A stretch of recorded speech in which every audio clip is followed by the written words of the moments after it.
Welcome to the Books and Travel podcast. I'm Jo Frances Penn, thriller and dark fantasy author, bringing you escape and inspiration about unusual and fascinating places, as well as the deeper side of books and travel. You can find the episode show notes at booksandtravel.page, and if you enjoy thrillers set in international locations, download one of my ebooks for free at jfpen.com/free. Hello travellers, I'm Jo Frances Penn, and this is episode 1 of my new Books and Travel podcast, and I'm quite excited to share this new direction with you. So why this show after 10 years of the Creative Penn podcast? Because I know many of you will have come over from my show, which is aimed at writers, but this is quite different, and welcome if you've never heard me before on the other show. But this show is all about reinvention, which is also part of what travel means to me. And I'll be talking about on my next solo show, I'll be talking about that reinvention. But when I think about what I want to do with my life for the next 10 years, I like to think about the 10-year span, because if we commit to doing things for 10 years, amazing stuff happens that we may never have expected. So when I think about my life, the main thing that stays the same is books and travel. These are the things I come back to again and again, the things I truly, truly love. I'm also fascinated by the inner and outer journeys that both books and travel can bring. So a change in perspective, an empathy, perhaps an entirely new direction in your life because of something you've read or somewhere you've been or something you've experienced. And so if you know what I mean, then I hope that you're going to enjoy this new podcast. I'm also going to write 2 books from this material over time, and I have been thinking about a travel memoir for many years, and also I've talked about what is a working title, The Shadow Book, which is very much about creating from the dark side of ourselves. And I've wanted to write these books for many years. They've been bubbling away, and yet I have not made time for those to emerge. So partly this podcast is me giving time to these books. I don't know what is memoir or what is shadow book at the moment, but I know that by creating this material this way, I will be able to tap into things that I have not tapped into before. And that in itself is quite exciting. I'm also a little scared because it will mean being very transparent, being open about things I haven't shared necessarily before. I might have written about in a fictionalized way, but you might never know what's true and what's not true. So I will be talking about those things on this show over time. So what can you expect from books and travel? First of all, as with my novels, I don't plot everything in advance. I often sit down and make it up as I go along. And so I am going to find my way over time with this podcast, as happened with my other podcast, The Creative Penn. When I started that, I didn't know where I would end up. And I feel that with this show, I'm starting this with an intention, but we'll see where it goes. I do have a metaphor though, which is the ocean. And the ocean is going to definitely come into many of these episodes. But I want to do 2 aspects in this show. First of all, the dappled light of turquoise shallows. And I want you to picture that in your mind. You're safe, you're maybe just paddling, you've got your feet in, you're in the sun, you've got a cocktail in your hand or a fruit juice or whatever you like to drink, and sparkling water, wine. You're enjoying the simple joys of a new place. And so I will be talking about my travels and also interviewing authors around the places that inspire our writing. And we will talk about food and drink and the lighter side of travel, which will help you explore. We'll also be looking at what books you might like to read about places. So that will be the lighter side of travel. But I also want to explore what I'm calling the dark midnight depths. And that to me is that edge of challenge and a pull to the deep and some mystery and the things that are that little bit darker around travel. It's not all sweetness and light. It's not all cocktails and tapas. We go to travel and we go to books for that challenge, for a change, for deeper meaning.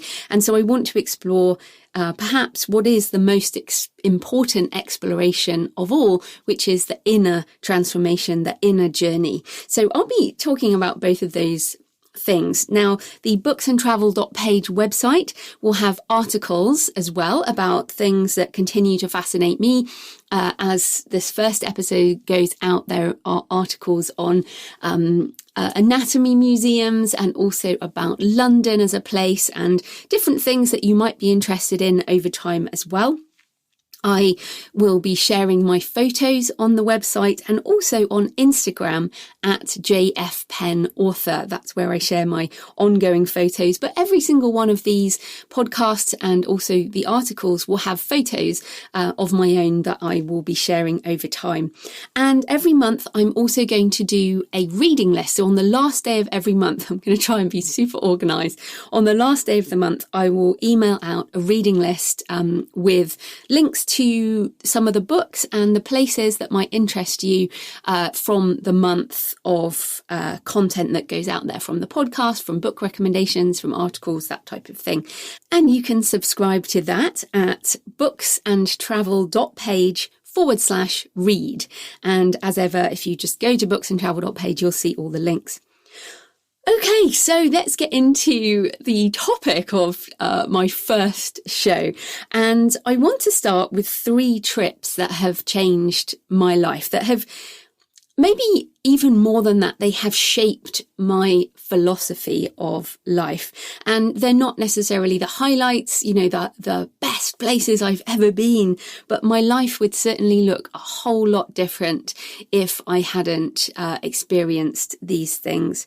Now, some of these, in fact, most of these are in the early days of, in fact, there was no digital photography. So there are pictures on the show notes. In fact, there's even a picture of me with a lion as a child. But it was back in the day, if you remember, when you took 24 photos on your camera with a film, a cartridge film, and then you developed the 24, and one of them or 2 of them were all right, and the rest you had to throw away. Those are the days. So I do have some pictures, but they're actually photos of old photos, but they're quite cool to look at. Number 1, shall we get a new kitchen or shall we go back to Malawi for Christmas? 1986. So my mum spoke those words to me and my little brother. Back in 1986, I was just 11 years old and we were living in Bristol in the southwest of England, not actually far from where I live now. And in a house, we didn't have that much money. We lived in a house that needed some work. I mean, if you had some money, having a better kitchen would probably be a good thing. It was pretty grotty. It was completely livable. My mum was awesome, but there was no hesitation for any of us. That question was almost didn't need to be asked. But the fact is, my mum always involved us in that type of decision making. And my parents divorced, so we were brought up by my single mum. And this was a question. It was, what do we spend this little bit of money on? I don't know whether she'd got a bonus or something, but we had this bit of money. And so we did indeed go back to Malawi and headed to Lake Malawi that Christmas of 1986. Now, we had lived in Malawi, Central Africa. If you don't know where that is, go look it up on a map. That's going to be part of this show, looking things up on maps, which is fun.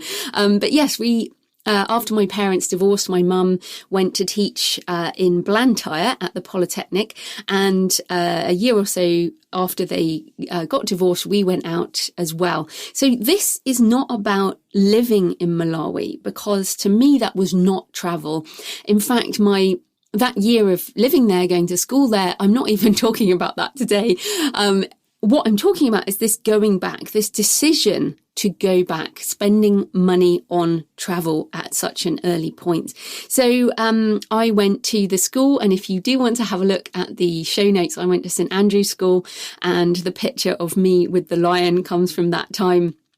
I also do have an abiding memory of being spanked with a tacky. And if you have any knowledge of African sort of expat language, the tacky being a plimsoll, I guess a sneaker, you might say in America, which we used to get spanked with. This was back in the day when that was allowed. Perhaps it still is. Who knows? I don't even remember how I deserved that. I'm sure I didn't, because I'm such a good girl.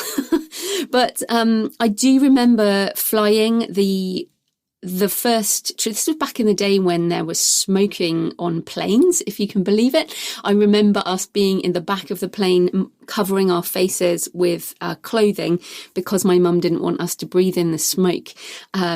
Incredible that people used to be allowed to smoke on planes. I do remember also going into the cockpit and looking out the cockpit as dawn rose over the Sahara Desert. And I wonder, and I'll come back to deserts in future shows, because deserts are still, to me, one of the most romantic places. I very much love deserts. Okay, so going back to that trip, we went back to Malawi, and I remember my mum driving us down to Monkey Bay by the lake, and giant baobab trees stretching up to the blue sky above. Of course, there was no air conditioning in the car. So we had the windows down. She used to give it, we were never allowed sweets, seriously. She used to give us a lemon. I remember us sticking my finger into this lemon and licking the lemon juice. I mean, seriously, we had great teeth. But so I remember that. I also remember Paul Simon's album Graceland on the tape deck, because of course we had a tape back then. But the sound of Graceland, if you haven't listened to that album for a while, listen to that, because it also has the African vocals. And so the sound of Africa playing as we drove along this dirt road. And then we got to the lake, and we used to stay in this little campsite area, and there were so many cockroaches. In the toilets. My mum used to come with me to the toilet and smash the cockroaches so they didn't run up my legs. That was fun times with the cockroaches. But I remember my mum windsurfing. She was a great windsurfer, and we paddled on lilos in the water. And actually, Lake Malawi is known for having some of the most incredible fish there. So I remember I didn't snorkel or anything then, so I don't know why, but we definitely swam in the water, jumped in the water, but I didn't snorkel. I remember drinking bright purple Fanta grape, which is a flavour I haven't really seen outside of Africa. And we used to have chicken in a basket, which was fried chicken with chips, which to me was the height of decadence, and I used to look forward to chicken in a basket so much. That year we spent Christmas Day by a friend's swimming pool, South African family.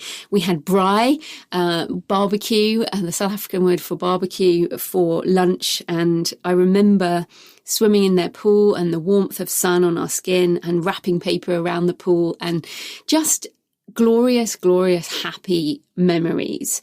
I also remember that year, I'm pretty sure it was that year, we watched a censored version of the film Teen Wolf, if you remember that, with Michael J. Fox. And it didn't make sense. I think I remember it because it didn't make sense. And I later saw an uncensored version and that made more sense. And I think I also remember it because when we arrived home in the freezing cold winter January, with colours of grey and rain and darkness, the contrast was dramatic, and it felt like we might never see another summer. That loss of colour is something I often think about. And we never did go back to Malawi again. I have never been back again. And part of me is scared too, because that trip, well, the memories, sometimes if you go back, it's disappointing. I'll talk about that in another episode at some point. But it remains in my heart as a place I loved, a time I loved, and bright and colourful and full of laughter and things. Because I was a child, I never experienced the politics of Malawi in a difficult way. Of course, if you look at the history of many nations, there are times that are more difficult. And, I'm not going to talk about politics. I'm just going to talk about memory and travel and things. But I do remember it as a wonderful, wonderful country. But the reason that trip shaped my life is because we chose experience over possessions. And we spent my mum's hard-earned money on travel and adventure instead of on a new kitchen. And that decision has shaped definitely my mum and my brother and me over and over again through our whole life. And I still live in a minimalistic way. I crave memories and now photos. I do share a lot of photos and take a lot of photos with my phone. I don't have many objects from my journeys. I have a few, but I have nothing from Malawi. My mum still has some pieces of hardwood carved elephants, but I don't. I have nothing from that trip. I have very few things from my travels. But it's interesting because my mum is even now at 71 training to walk the Silk Road this year on a trip. And my brother has travelled the world as an international photographer. And we all live in this kind of minimalist way, and we all travel as much as possible. So I look back at that decision, that question, shall we get a new kitchen or shall we go back to Malawi for Christmas? That is a moment that continues to shape my life. The second trip that shaped my journey, I guess, is Jerusalem, Israel, 1991. So I was 16 and I travelled to Israel as part of a Christian youth group, teaching English and volunteering at a school in a village called Bet Jala on the West Bank of Israel. And again, I'm not going to be too political with this show. The words used so often can be difficult. So if you prefer Palestine, if you prefer West Bank of Israel, either way, that's where I was going. So it was my first taste of almost independent travel. So I was going with a youth group, but my mum wasn't there. My family, I had no family there. I knew a couple of the people. Obviously, I had some friends, but I absolutely respect my mum for letting me go to what it still is an area of conflict in the world when I was 16. And of course, it was only a few months after the end of Gulf War I, and there were still reports of missiles flying around. And generally, it was a sort of definitely a tense time. And one night we stayed with some locals, and I went out on the streets with some of the Palestinian students. I remember, I was 16, the kids we were hanging out with were 15, 16, 17. And, we were out, and after there were very few streetlights, a very different situation, the occupied territories. And one night we were out and there were shots fired, and we ran down the street, and some of the kids were throwing stones, and there were soldiers, and the smell of burning tires or rubbish or whatever it was. And I remember feeling there were gunshots, there were stones, there was the sound of stones on metal, and there was no bloodshed or anything, but it was the first time that I had seen conflict, real conflict, and heard of hatred on two sides of what seemed like still is a difficult situation. And it was a street battle by night, and I felt that it could have flared into something greater. That may be my memory. It probably was nothing, but I was 16 and from a, pretty protected background. And I remember I was with a girl, and we rolled under this car and lay there, and I was like, what am I doing under this car on the West Bank? And there were people shooting. This is not good. Now, I never told my mum what happened, so if she ever listens to this, she would find out. But I remember feeling like, oh my goodness, I can't ever tell her because she would never let me go away again. Of course, this was the days before cell phones, before the internet, before we reported back home seconds after an event. And now someone with a 16-year-old would expect to hear about a situation. But for us, we didn't even phone home. It was, okay, I'll see you in a couple of weeks when we get back from our trip. And I'm grateful that I was not able to call my mum, because I was able to wait that situation out. I was able to understand it from the perspective of the people I was with. And the other thing about that trip to Israel, yes, we worked, we were volunteering, teaching English and doing assemblies and cleaning and things as youth groups do around the world. And we also visited the sites of Israel. So we went up into Galilee, we went to Jerusalem, and I remember touching the Western Wall for the first time. And also this was in the days when you could still access the Dome of the Rock really easily. And I went up there and it was stunningly beautiful. I love the colour blue, and there are these gorgeous blue tiles with lovely Arabic writing on. But of course, there are so many soldiers there, with big guns. And in Britain, we just don't have we don't have police with guns everywhere. Well, we didn't used to. I guess we do more now, but certainly not like Israel or America, that many guns. And I think partly that trip gave me an appreciation of borders, because we passed through these checkpoints. And this was before there was a wall through the middle of, sort of carving off the occupied territories.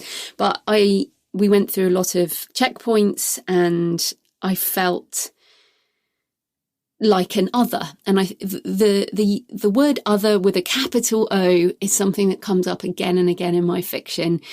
Feeling like the other is something that often happens when you travel. And it's an important feeling, because that's how people feel when they come to your country, to your place.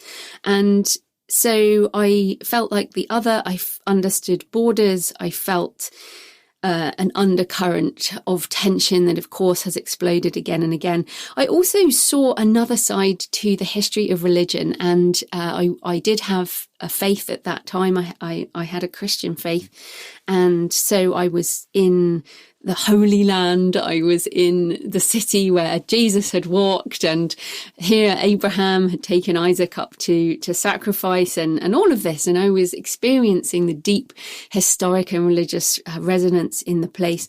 I also saw a little more complication in my romantic view of religion in the Ethiopian Coptics, who are on the roof of the Holy Sepulchre, but the only place they're allowed because they are so poor. They're not allowed in the main church. They're also some of the most ancient Christians. And I will come back to that when I talk about Stone of Fire, but I wrote about that years and years later. And in fact, Morgan Sierra, who's my main character in the Arcane series, is half Jewish. Her father is Jewish. And that heritage of both loving both the Jewish and Palestinian sides of Israel, and also feeling like an outsider, because of course, if your father's Jewish and your mother is not, then technically you're not Jewish. So I made Morgan more of an other, more of an outsider, but with a deep love for the country. So I got a glimpse into the history, and I went back over and over again to Israel. And I'll do a separate podcast on this in more detail, I guess. But I went back to, Jerusalem and over again. I worked up in Galilee for a peace organisation. I partied in Eilat one year. I did many trips back to try and help with things. My last trip was in 2016 and I wrote about that in End of Days. But what happened, I guess, so that was 1991, my first trip. And in 1993, Yasser Arafat and Yitzhak Rabin shook hands on the White House lawn. And I still have the newspaper. I actually do have that as an artifact, the newspaper where they shook hands. And I got a place at Oxford University to study Arabic because I wanted to go and work in the Middle East. I wanted to work for peace and be in the Foreign Office and essentially do that. But the course was classical Arabic, so I switched to theology, to studying religion, specialising in the psychology of religion. And then I still thought I was going to work in the Middle East. And then on the 4th of November 1995, Prime Minister Yitzhak Rabin was assassinated. And I still remember the day because I was thinking, I hope a Palestinian didn't do it because it would have sparked a war. Actually, it was a fundamentalist Jew who killed him. And I was 20 that year, and I still remember the devastation at that moment because I realised that peace in the Middle East would be hard won. And I still have hopes for that area. But of course, not much has changed. Everything's changed or nothing has changed. So it's one of those things. But I did my thesis on obedience in fundamentalist religion because of what Yigal Amir said when he when asked about the assassination, he said God told him to do it. And that comes up in my book, Crypt of Bone, which is all about terrorism in the name of God. And so this obsession with why do people do things in the name of God? Why can't everyone just be nice? is something I come back to over and over again. And the complications in that way. And I don't think I could have ever foreseen my love for Israel as turning into a career as a fiction author, which is essentially what has happened. I thought I would be in the politics arena, but I've turned it into something else. I do think that you can learn a lot from reading books. And as I continue to study and learn, I try and bring my passion in there.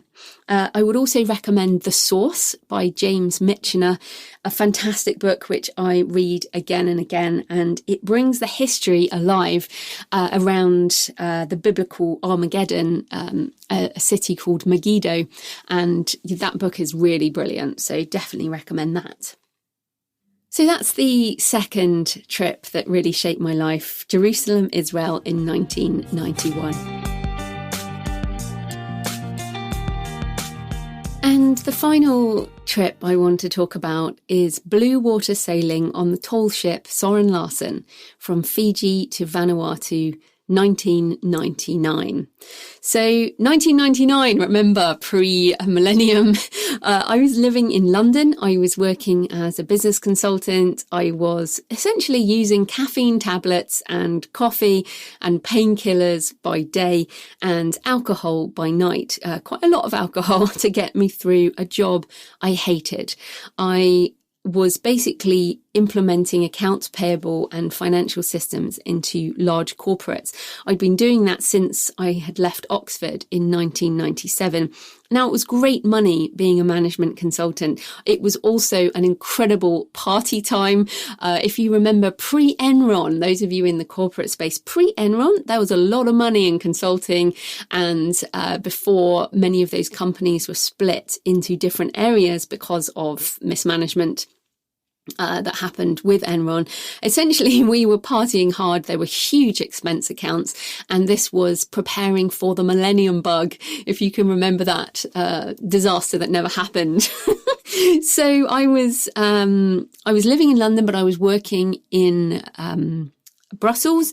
I was working in Southampton. I was working in Finland, Holland. So I was traveling a lot for work, but I went back to London every weekend and sometimes more often. And I was desperate to leave. I felt like I had these golden handcuffs. I was bound to my job. It wasn't just the money, I was paying back my student loan, which wasn't very big, to be honest, back in those days, but I still, I had bills to pay.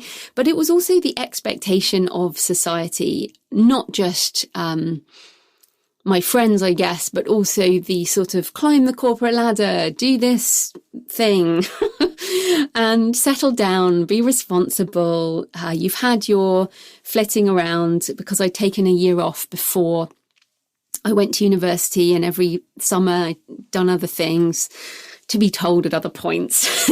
But I didn't know what to do. I really didn't. And I don't even know how I found it, but I saw that I could do this trip to the South Pacific, and I would get on this tall ship in Fiji and sail to Vanuatu. And I thought, this sounds like a great idea. So I will go on my own to the South Pacific and I will figure my life out. That's essentially what I thought. And it's interesting because I have thought this many, many times, and we will come back to this, I'm sure. But in the times of my life when I need to figure stuff out, I tend to go elsewhere. But I remember arriving in Lautoka in Fiji. I had never been to the South Pacific before. I was on my own. I travelled a lot on my own in my 20s, and so it wasn't an issue. But I do remember people walking in the cool of the pre-dawn, so that darkness before the sun comes up.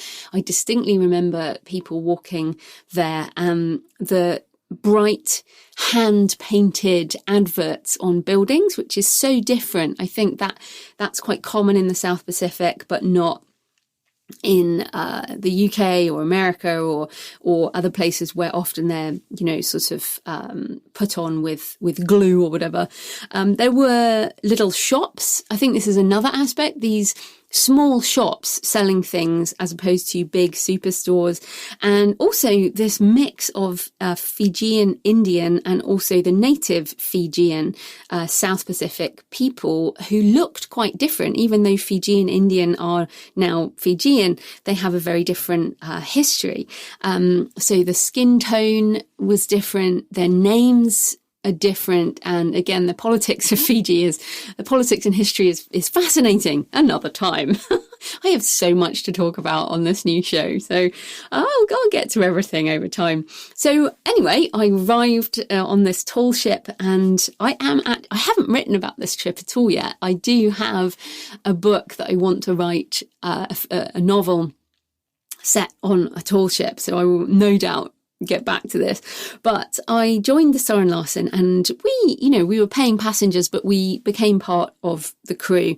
And so, we met people. I made friends with another single woman who was traveling, an American, and we, got underway. We sailed away from Fiji, and almost as soon as we made it out of sight of land, I got seasick. I got horribly seasick, along with probably half the other passengers, and spent 24 hours, vomiting violently. But then it passed, and I joined the rhythms of the watch. And this is one of those magical things if you do a sea trip where you're sort of joining in, not just being a passenger, because the watch, you would spend, I think we had 4 hours on, 8 hours off or something like that, but certainly 4 hours on. And I love to sit on bow watch. So I would love to sit up the front of the boat watching the waves. And I mean, bow watch is meant to be sort of watching out for obstacles and other things. But, mainly the hours passed with no thought of anything except the sea and, I don't know, thinking about my life. I don't know what I was thinking about. I do think that it was probably just meditation most of the time.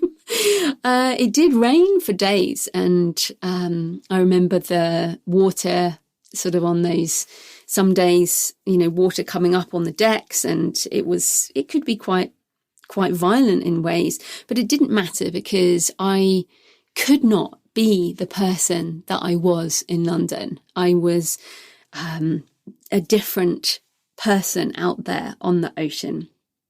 Now, I wasn't very good with rigging. I don't like low heights. Like, I'm fine with really like going up in a plane and stuff, but I couldn't get up that rigging. But I did flake the anchor chain, and I have put the picture of me flaking the chain on the show notes for this. And I can still feel the weight of it on my hands, and also the back pain from the day after. I just insisted on doing this very dirty job because I felt like I don't know why I did it, but I did it. We slept in these tiny bunks. If you've been on sort of big yachts, any kind of boats, your sleeping space is not very big. And I shared a room with the American friend I'd made, and I remember it did really smell of sweat down in this boat and salt, and it was, I don't remember it being super pleasant below decks, maybe because it was so wet upstairs for most of it. I was also on these anti-malarial tablets, which I must have taken something in Africa, but I think these were different because I dreamt of so many things, very vivid dreams. So I have a journal from that trip, which goes into these sort of violent and quite sexual dreams. I was 24? So fair enough. But it was, I remember how crazy they were. Now, I also had my first snorkeling trip. This was a huge moment in a shallow reef on the edge of an island. And I also remember putting my face under the water for the first time and being absolutely panic stricken to see fish so close to my face. I think the other thing is that I had, I'd always worn glasses since I was about 11. I wore glasses, but then I was wearing contact lenses in the South Pacific, so I could actually scuba dive. And I remember climbing back onto the boat so fast because I was hyperventilating in fear, and I scraped the flesh off the front of my thighs.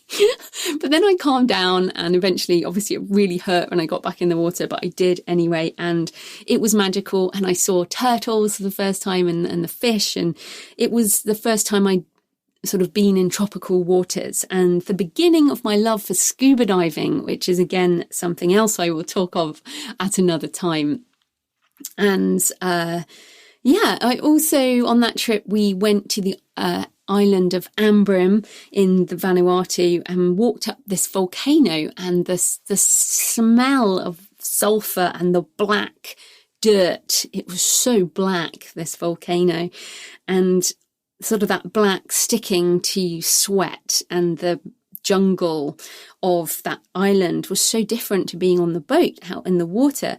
But I did get a lift back to the boat because I decided I couldn't deal with this volcano. I went back to the boat and got a lift in an outrigger, which is one of those canoes with a sort of separate stabilizing thing. And the guy paddling, he had a Nike symbol, a Nike swoosh on his paddle. And at that point, again, pre-internet, pre-things, it was just a very interesting insight that on this carved wooden canoe in the an outlying island in Vanuatu, Nike had appeared. And yeah, you can be on the opposite side of the world and still feel like you can't get far away enough. And of course now Wi-Fi and smartphones are, the world is a lot smaller. I also did have a summer fling with a Kiwi engineer, New Zealander, the engineer for the boat. And that was a marvellous time. Again, I was 24. No judgment. And he gave me a carved wooden turtle necklace, which I would remember my snorkeling experience. But what that did give more than anything is that I learned over those few weeks that there's another life out there, that you can just walk away, you can just leave. And the crew working on that boat had just left. They had got on the boat and they were working their passage. And the world doesn't end if you resign your job and give something else a try. And that people live. You need food, you need somewhere to sleep, but you don't need to live the corporate life killing yourself in London. And I wrote in my journal, I found this that I'd written, ever restless, never satisfied, but briefly there I was still.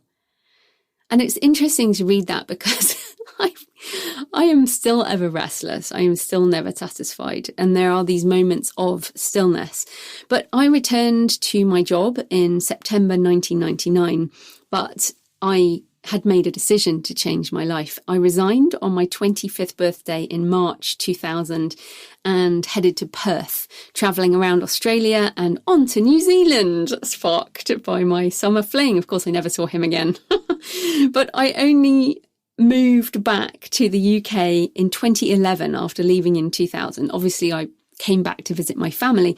But that trip on the Soren Larsen in 1999 spun my whole life towards the Southern Hemisphere and started a whole new chapter.